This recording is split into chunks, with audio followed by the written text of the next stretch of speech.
Olá, galera. Vamos adentrar um conteúdo muito bacana que todo mundo já viu algum filme relacionado a esse período, que é o período medieval. Muito se diz sobre esse período e a maioria é mentira. A ideia é desmistificar essas ideias pejorativas que foram muito difundidas no senso comum.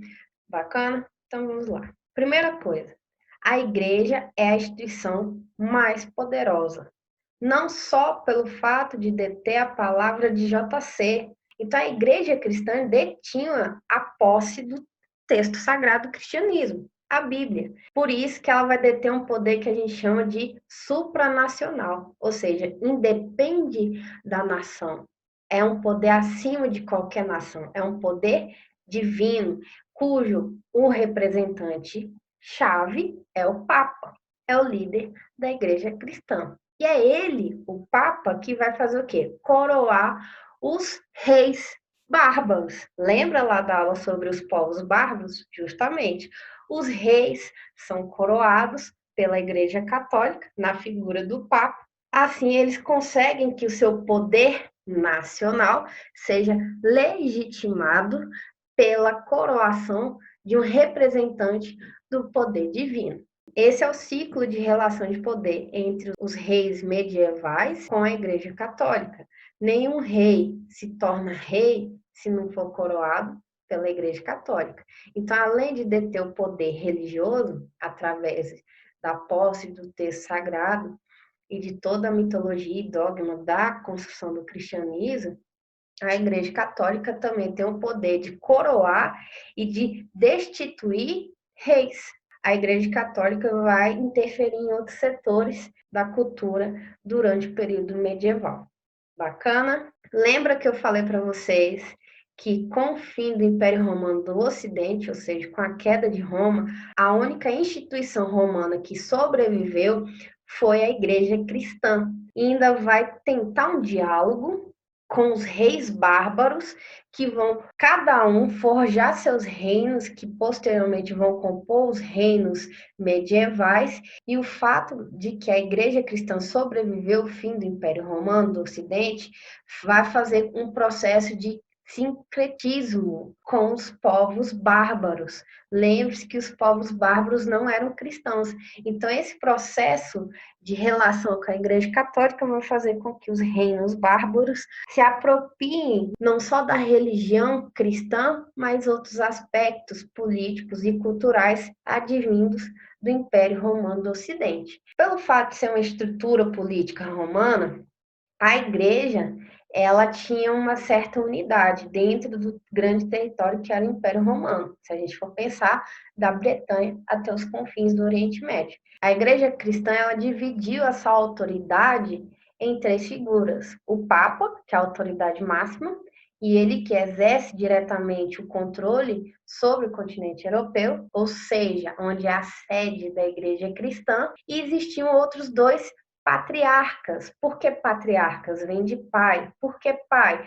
Porque, de acordo com o texto bíblico, quem deveria fundar a igreja era Pedro, e Pedro é homem, ou seja, é uma cultura religiosa patriarcal, baseada na figura de um homem como um líder religioso. Então, é por isso que vai ter a figura de dois patriarcas que, abaixo do Papa, exerceriam funções de importância e estariam localizados em regiões estratégicas do Império Romano. Então, um patriarca estaria em Alexandria, no Egito. Lembre-se que Alexandria era a região do quê? Da grande biblioteca de Alexandre o Grande, onde tinha um acervo do mundo antigo. Por que isso é importante? Raciocina comigo. A igreja cristã não controlava apenas a fé, mas o conhecimento. É assim que a igreja vai ter posse e controle de tudo que foi escrito no mundo antigo. O outro patriarca ficaria na capital do Império Romano do Oriente, ou seja, em Constantinopla. Só que o que vai acontecer? A gente vai estudar isso, mas vou dar um spoiler. No meio da Idade Média vai surgir um Império Muçulmano, através do desenvolvimento de uma crença monoteísta em Alá, ou seja, do islamismo. Quando o islamismo surge lá na Arábia Saudita, a gente vai ter um processo de expansão territorial militar do Império Árabe, que agora também é o Império Muçulmano. E a região do Egito que está sob domínio do Império Romano vai perder o controle da região e, dessa maneira, o patriarca de Alexandria vai perder sua importância, tendo em vista que o Egito vai ser anexado ao Império Muçulmano. Depois a gente vai ver que o Império Muçulmano adentrou outras regiões, não só do Império Romano do Oriente, mas também do antigo Império Romano do Ocidente. E aí o que acontece? Agora a gente só tem duas figuras de poder: o Papa em Roma e o Patriarca de Constantinopla. Outro spoiler, né? A gente vai ver o Império Bizantino, que é o quê? O Império Romano do Oriente no contexto do período medieval. E aí a gente vai ver que os imperadores do Império Bizantino não queriam que o Patriarca de Constantinopla estivesse submetido ao Papa. Na visão desses imperadores, o patriarca de Constantinopla deveria se submeter ao imperador do Império Bizantino. A gente vai ter um conflito, uma tensão política diante dessa situação. Além dessa relação política conflitosa, a gente vai ter uma diferenciação de crença. Enquanto na Igreja Católica do Ocidente, com a figura do Papa, existia a ideia muito difundida de usar imagens como forma de representação das divindades, sejam eles santos, santas, ou até mesmo JC, né, e outras figuras de importância dentro do cristianismo. No lado da Igreja Oriental, a gente vai ter o fim do culto às imagens, porque de acordo com um movimento que vai se fortalecendo em Constantinopla, ou seja, no Império Bizantino, adorar imagens é pecado. Então eles vão o quê? Destruir todos os tipos de imagem. Aqueles que eram leais ao Papa, ou seja, leais a Roma, foram lá e, né, mandaram um zap, ó, tá acontecendo isso. E aí o que o Papa foi fazer? Falar assim, não, isso está errado, vocês estão sendo hereges. Aí eles lá de Constantinopla, não, a gente está seguindo o texto sagrado. Vocês aí em Roma, que são os hereges. Outra treta religiosa é que a igreja cristã em Roma acreditava na Trindade Santa, Deus em três pessoas, Deus Pai, Deus Filho, Deus Espírito Santo, né? Só que no Império Bizantino se difundiu a ideia de que JC ele só tinha aspectos divinos, ele não tinha características humanas. Traduzindo de forma mais simples o possível. Quando você fala que Deus ele é trino, ele tem três faces. Ele é pai, ou seja, ele é totalmente divino, ele é espírito, ele é invisível e ele é filho. Ele teve um período que ele tinha características humanas. JC não andou entre nós, era criança, desenvolveu, depois virou adulto. Então, é isso que a Igreja Cristã Romana acredita.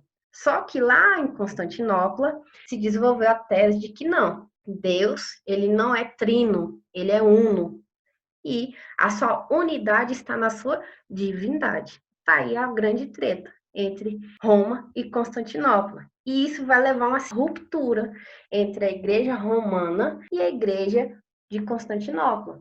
E aí vai surgir duas frentes do cristianismo católico. Uma frente ocidental, que vai ser denominada como Igreja Católica Apostólica Romana, cuja sede é em Roma, cujo líder é o Papa, e uma frente oriental, que vai ser chamada de Igreja Ortodoxa ou Igreja Católica do Oriente, cuja sede, Constantinopla, cujo líder é o Patriarca de Constantinopla. Isso vai se manter até os dias de hoje. Suave? Vamos seguir. Esse mapa é um mapa antigo, construído lá no início da modernidade, que compõe muito bem a estrutura do continente europeu. E por que eu trago aqui para vocês? Porque no período da Idade Média, o continente europeu vai sofrer uma série de invasões do norte, do leste e do sul, de vários povos. Aqui eu estou destacando os três mais importantes e os que tiveram maiores relevâncias de ocupação do território europeu. Então vamos a eles. Primeiro que eu destaco aqui para vocês são os povos do norte, ou seja, os vikings. os vikings lá da região da Escandinávia desceram e começaram a quê? A saquear, fazer pilhagem. Porque, como um bom povo bárbaro, lembre-se do vídeo sobre os povos bárbaros. A guerra estava no cotidiano de vida deles. A pilhagem também. E eles eram seminômades, eles estavam buscando novas terras. Então, eles vão chegar na região onde a gente chama de Inglaterra e até no território da França, só para vocês terem ideia, bem como eles vão tentar ocupar regiões a leste no continente europeu, chegando até em regiões asiáticas. Além dos vikings, a gente vai ter a invasão dos hunos, que é um povo asiático, também vai manter uma estrutura de invasão dentro do continente europeu. E, por fim, lá da Arábia Saudita, vai vir os árabes que vão ocupar todo o norte do continente africano, chegando a regiões como a Península Ibérica, ou seja, chegando na Espanha e em Portugal. Então, mais uma vez, outro povo, e agora um povo também, assim como os europeus medievais, monoteístas. Então, além de invadir e ocupar as regiões, eles estão levando uma nova fé, que é a fé em Alá. Isso tudo é importante para a gente entender os processos de ruralização e de interiorização das grandes cidades. Antes faziam parte do Império Romano, agora fazem parte dos reinos medievais, que têm uma outra estrutura social para se proteger.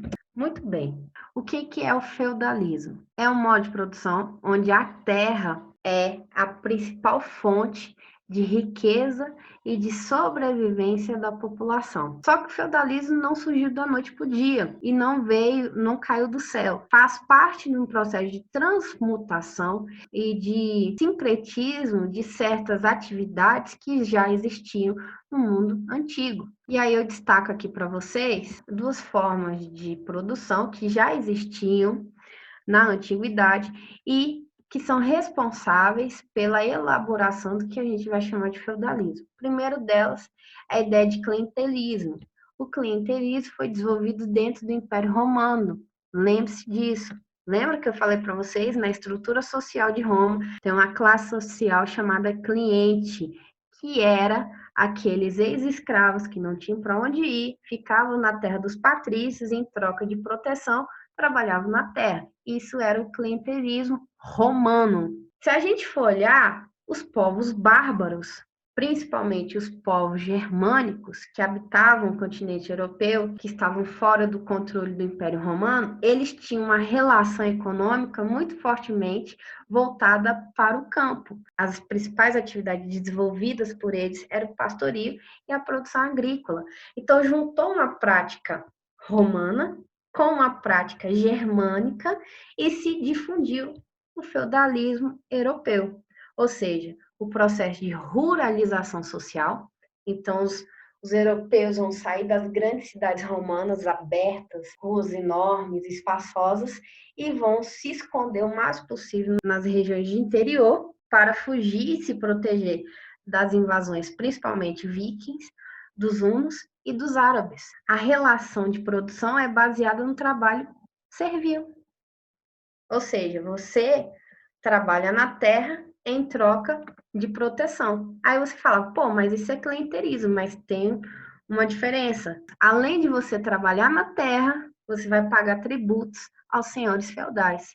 E em troca, os senhores feudais, que são guerreiros, vão lhe proteger em caso de invasões de povos estrangeiros. De forma bem resumida, a sociedade europeia, durante o período medieval, é uma sociedade ruralizada. Aqui eu trouxe para vocês o que seria um feudo. O feudo é a cidade medieval, pô. Então a gente vai ter aonde o senhor feudal mora, no castelo. É aqui que os ricos senhores de terra vão habitar. Aqui as aldeias são as casas dos servos. A gente tem o manso senhorial. O que seria isso? Todo tipo de produção feita nesse setor seria destinada a quem? Ao senhor, ou seja, ao castelo. Tudo que é produzido aqui será levado para o castelo, para a subsistência das pessoas no castelo. Agora, no manso servil, seria o quê? Seria um setor da terra do senhor feudal que foi disponibilizada pelo senhor feudal para que os servos produzissem. Então, esses setores aqui são produções para a subsistência dos servos. Os servos plantavam ali o que eles queriam para a sua sobrevivência. E temos um setor que é um setor comum tanto para servos quanto para nobres. Essa região se chama terras comuns. Era onde os servos, por exemplo, poderiam catar lenha, catar frutos silvestres. A única coisa que os servos não poderiam fazer, e era só uma atividade exclusiva aos nobres, é a caça. De boa? Então, aqui tem um exemplo do que seria um feudo medieval. Daí você tira, em caso de invasão, quem é que ia sofrer o primeiro ataque? A aldeia. É por isso que os castelos eles têm entradas secretas. Raciocina comigo. Por que castelos têm entradas secretas? Porque a gente está falando de um contexto que a Europa está sofrendo várias invasões. Era necessário que o senhor feudal tivesse algum tipo de escapatória diante de uma invasão da sua terra. Por isso que as regiões onde era habitado pelos servos eram as primeiras a serem abatidas no processo de invasão para dar tempo para o senhor feudal fugir e as tropas tentarem salvar a terra deles. Beleza? Muito bem. Como eu falei para vocês, os servos, que no latim significa escravo que se destaca, ou seja, querendo ou não, em termos linguísticos, não há diferença entre um escravo e um servo. Mas em termos práticos, e é isso que vocês têm que prestar atenção, um escravo não é visto como um ser humano, é uma mercadoria. Então, ele pode ser comercializado. Agora, um servo, legalmente, ou seja, por lei, ele é um homem livre. Ele está servindo o seu senhor através do seu trabalho. Essa é a diferença na prática. Como eu falei para vocês, os servos no contexto medieval pagavam tributos. Quem é que sustentava a sociedade medieval? Os servos. Quem é a classe social que paga tributo durante a Idade Média? Os servos. Nobre não paga tributo, Igreja Católica não paga tributo. Por que eu falo isso? Porque isso é importante para a gente entender que é a base da sociedade medieval, que é a maioria, que são servos, que não tem privilégio, que vão ter que pagar impostos. Os tributos nada mais é do que imposto. E observa alguns impostos que eu destaquei aqui para vocês. A cover é o trabalho obrigatório no manso senhorial. 3 a 4 vezes na semana. Quantos dias na semana tem? 7. Então, 3 ou 4 dias da sua semana, você vai trabalhar de forma obrigatória no setor da produção destinada ao senhor feudal, entendeu aí? A talha seria o seguinte, sabe o manso servil, onde você produz o que é para a sua subsistência? A maioria dessa produção não vai ficar com você, vai para o senhor feudal. Olha só o que é as banalidades. As banalidades é o pagamento, você tem que pagar. Olha isso, você tem que pagar para usar os utensílios do feudo. Exemplo, moinho de vento ou de água, forno, ferramentas das quais você não é dono, mas precisa para a sua produção. Então, até isso, velho, os senhores feudais taxavam tributos. A fumiragem era o seguinte: não havia condições de camponês casar com nobre. O casamento era entre eles. Né? Só que o que acontece? Você pode se apaixonar por um camponês, uma camponesa de outro feudo. E se isso acontecer, casamento entre camponeses que não são do mesmo feudo, o camponês, ou seja, o homem, tem que pagar ao senhor feudal da sua mulher, da sua futura mulher. Por quê? Porque ele está perdendo uma serva. Porque a partir do momento que ela casar, ela vai sair do feudo do qual ela vivia para passar a viver com seu marido no novo feudo. Então, para o senhor feudal que está perdendo uma mão de obra aí, não ficar no prejuízo, ele recebe uma taxa de casamento. Olha que lindo, que legal. Casar nessa época deve ser massa, como é hoje. Mão morta. O que é uma mão morta? Muito bem, o camponês morreu, tadinho, peste negra, morreu. E aí, o que o senhor feudal vai fazer? Como ele é o patriarca e ele acabou falecendo, o senhor feudal fala o seguinte para a família do falecido, para vocês se manterem na minha terra, vivendo na minha terra, produzindo na minha terra, vocês têm que pagar a taxa. Você tem que pagar para permanecer no manso servil. Olha só o absurdo. E por fim, esse daqui todo mundo conhece, por favor, tostão de Pedro, que é 10% da produção destinada à igreja. A 10ª parte, ou seja, o dízimo. Aí, ó, gente, aonde surgiu o dízimo? Vem daí, vem de um tributo servil. Percebam que não era fácil a vida de um servo durante a Idade Média, porque só trabalha e paga tributo. Essa é a realidade deles. Bacana? Bacana nada, né? Detestável esse tipo de vida. Muito bem. Em termos de estrutura social, quantas classes sociais a gente tem no período medieval? Só 3. Primeiro aspecto importante: não havia mobilidade social. Você nascia servo, morria servo. Você nascia nobre, morria nobre. Não havia possibilidade de ascender de uma classe para outra ou cair de uma classe para outra. E cada classe social tinha uma função determinada e essencial para a sociedade feudal. Então, lá no topo da pirâmide, tem o clero. Qual é a função essencial do clero? Lembre-se, clero, igreja. Qual é a função da igreja? Cuidar, preservar a fé. Ou seja, qual é a função primordial? Orar. Por que isso acontece? Porque a igreja, dentro do contexto medieval, é a instituição mais poderosa. Abaixo do clero, a gente vai ter a nobreza. Qual é a função da nobreza? E essa função é muito importante para os reinos medievais. Guerrear. Guerrear por novos territórios, guerrear para proteger o próprio território de invasões estrangeiras. E, por fim, os camponeses ou servos. Vocês podem encontrar em exercícios e provas ambos os termos, tá certo? Qual é o objetivo do servo? Trabalhar. Beleza? Se na estrutura social o clero está no topo, na estrutura de poder, na teoria, quem está no topo é o rei. Suzerano significa monarca, então é a figura de poder político na Idade Média. Por que eu estou falando que na teoria ele está no topo? Porque o poder político durante a Idade Média, e tenho isso em mente, ele era caracterizado pela sua descentralização.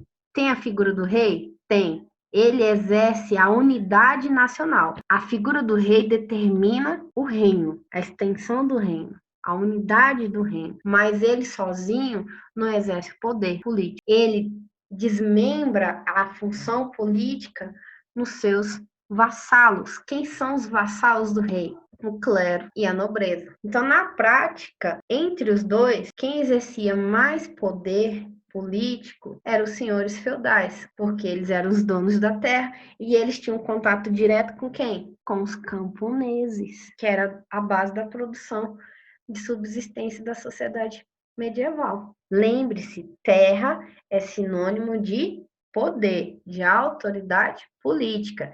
E esse laço entre suzerano e vassalos é chamado de suzerania e vassalagem. Por favor, atenção, suzerania e vassalagem ocorre entre nobres. Suzerania é uma referência a quem? Ao suzerano, ao monarca. Olha lá no topo da pirâmide de poder político.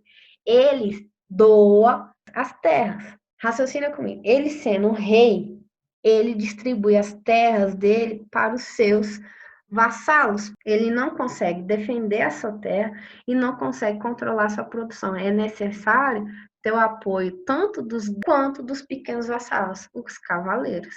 Os reis, os suzeranos, em troca dessa lealdade, cede terras aos seus senhores feudais, porque assim a nobreza detetora de terra, ela pode o quê? Prestar serviços bélicos. Por isso, meu povo, é que apenas nobres podem ser chamados de cavaleiros. Beleza? Muito bem. O que seria o teocentrismo? Deus no centro de toda a explicação. Teo significa Deus. Traduzindo em pormenores, a fé se torna um eixo de explicação do mundo. O que isso quer dizer? Que durante a Idade Média, qualquer explicação social, natural e metafísica tinha como base a fé. Não é qualquer fé, é a fé católica apostólica romana. Lembre-se que a base do cristianismo europeu é a Igreja de Roma. E isso vai ser importante porque, lembra que eu falei para vocês, a Igreja Católica ela não controla apenas o poder divino na Terra, que é o texto sagrado, e a própria Igreja, mas eles tinham poder político, afinal de contas, eles coroavam os reis, legitimando o seu reinado. Mas eles tinham poder o quê? Cultural, através do teocentrismo, ou seja, através do conhecimento que está sob a tutela da Igreja. Então, além de exercer um poder religioso, além de exercer um poder político, eles vão exercer um poder cultural. E aí, principalmente, se destaca na área da educação. Se você aí, meu amigo, minha amiga, quer passar na universidade, as bases das estruturas das universidades nos dias de hoje se encontram na educação medieval. Por isso, não seria errôneo dizer que a universidade seria um dos legados do período medieval. Bacana? Em termos de educação, a gente pode enumerar 4 tipos de educação dentro do período medieval. A gente tem escolas paroquiais, que são seminários hoje, né? Quem é católico sabe que qual é a função do seminário? É ajudar na formação de padres. As escolas palatinas, elas tinham um objetivo mais amplo, o desenvolvimento do indivíduo. Eram escolas elitistas, porque quem poderia frequentar essas escolas eram os filhos dos nobres. A educação durante o período medieval não era democrática, não era para todos, era elitizada, ou para o clero ou para a nobreza. A gente tem um segundo viés de escola para a formação do clero, que é as escolas monásticas, e elas são importantíssimas. Além de ter uma razão clérica, formar monges, e esses monges eles vão se abdicar da relação com o mundo mundano, eles vão viver em mosteiros, em montanhas, longe da realidade social, né, da vivência social. Os monges vão ser responsáveis pela elaboração dos livros. Quem já teve interesse de ver livros dos monges copistas, é uma beleza, é uma obra de arte. Demorava-se anos para elaborar livros como aqueles. Os monges serão os responsáveis pela manutenção do conhecimento do mundo antigo, porque é eles que vão pegar textos em grego, em latim, em árabe, o que for, e fazer as traduções e fazer as transcrições. E foram nos mosteiros que surgiram as primeiras bibliotecas medievais. E por incrível que pareça, não eram acesso democrático, porque o conhecimento que eles tinham em mão não era para todos, porque muitos desses conhecimentos questionavam até o poder da igreja. Por exemplo, durante o período medieval, havia a crença difundida pela Igreja Católica e legitimada pela ciência difundida no período, que a Terra era o centro do universo. Qual o nome disso? Geocentrismo. Só que a gente sabe que há escritos antigos, não só gregos, mas da antiguidade oriental, que mostram que a Terra não era o centro do universo. Então, esse tipo de escrito deveria ser escondido para não contrapor o poder da Igreja Católica. Tanto é que tem um filme que demonstra isso muito bem, que é Em Nome da Rosa, não sei se vocês viram, vejam, esse filme representa muito bem esse contexto de escola monástica. Bacana? E, por fim, a Universidade Medieval, que surgiu lá pelo século XII, principalmente na França, na Inglaterra e na Itália. O foco de formação universitária era na medicina, na teologia e no direito. Então, eram escolas voltadas para o desenvolvimento de debates, pensamento críticos, e por vezes, dependendo do que eles desenvolviam, eles eram censurados tanto pelo rei quanto pela igreja.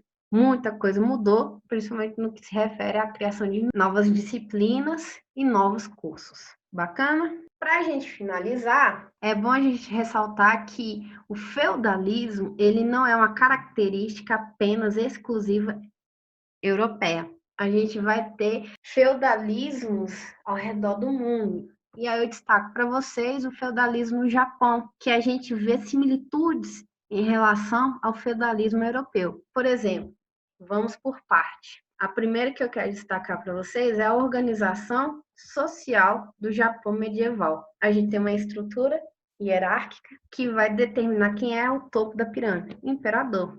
A figura do imperador, ela sempre existiu na história do Japão, mas nem sempre o imperador vai deter o poder centralizado.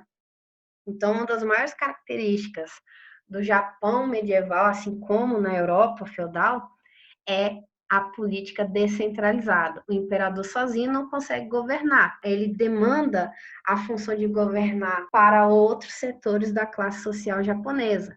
A gente vai ter os líderes militares e a elite rural, que são duas classes sociais que compõem a elite japonesa. Um seria o desmembramento da função do imperador no setor militar e o outro seria o desmembramento do imperador no setor do controle da produção rural.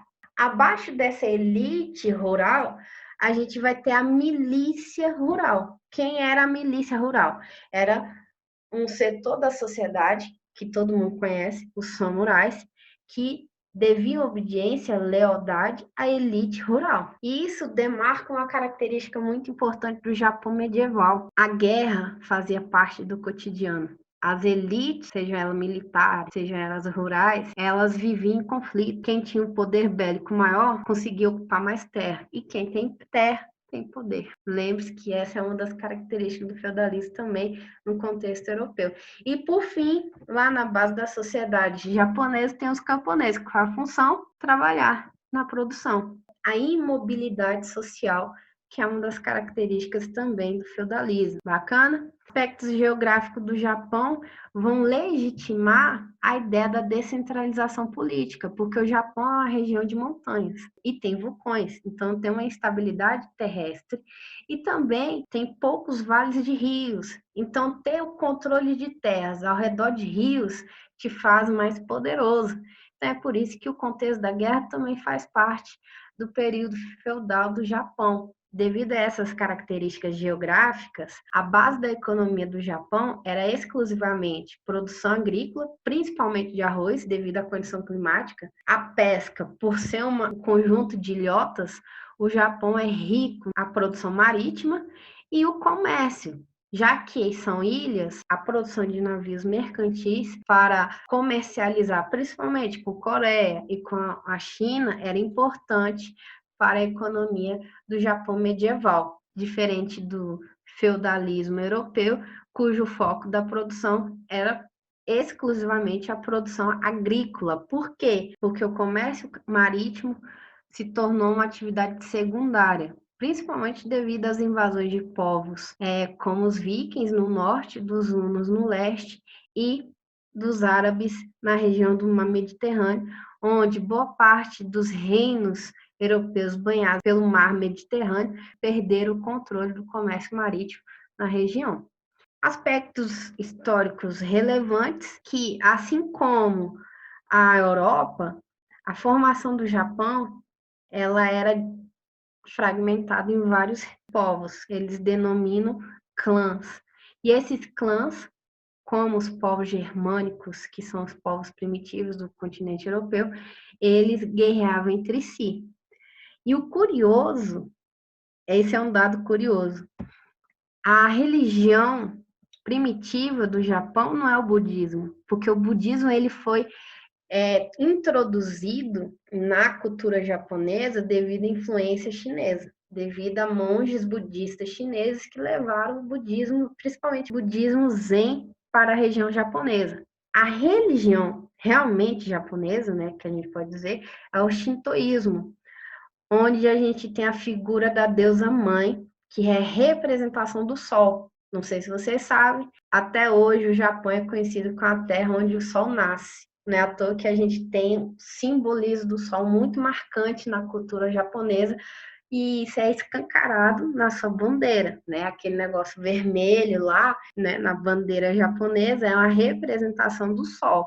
E, curiosamente, o shintoísmo é uma religião matriarcal, ou seja, o deus maior, ele representa uma figura feminina, a deusa Sol. Até hoje, ainda existe cultos chitos na região japonesa, mesmo com a influência e o predomínio do budismo com o passar dos séculos. Só para vocês terem ideia, Além dessa influência chinesa no setor religioso, os chineses também ajudaram na formação, por exemplo, política, né, na elaboração de funções burocráticas estratégicas para o Império Japonês, para o controle interno japonês, já que o imperador sozinho não consegue, então é necessária a criação de cargos públicos que ajudassem na coesão e na unidade do império. Só que a história do Japão, ela é envolvida em vários conflitos internos, pelo fato que historicamente a guerra faz